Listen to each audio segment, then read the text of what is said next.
حدثنا عبد الله بن يوسف قال أخبرنا مالك عن إسحاق بن عبد الله بن أبي طلحة عن أنس بن مالك أنه قال رأيت رسول الله صلى الله عليه وسلم وحانت صلاة العصر فالتمس الناس الوضوء فلم يجدوه فأتي رسول الله صلى الله عليه وسلم بوضوء فوضع رسول الله صلى الله عليه وسلم في ذلك الإناء يده وأمر الناس أن يتوضأوا منه قال فرأيت الماء ينبع من تحت أصابعه حتى توضأوا من عند آخرهم.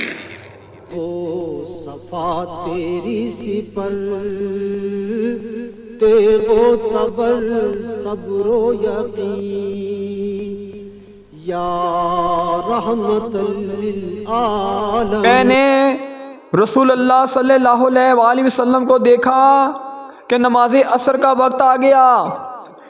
لوگوں نے پانی تلاش کیا. جب انہیں پانی نہ ملا تو رسول اللہ صلی اللہ علیہ وآلہ وسلم کے پاس ایک برتن میں وضو کے لیے پانی لایا گیا. رسول اللہ صلی اللہ علیہ وآلہ وسلم نے اس میں اپنا ہاتھ ڈال دیا اور لوگوں کو حکم دیا کہ اسی برتن سے وضو کریں.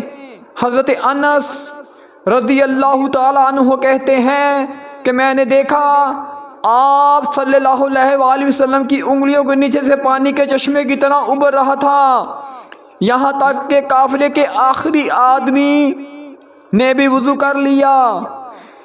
صحیح بخاری حدیث 169. قبضہ تیری پرچھائی کا بینائی پر ادراک پر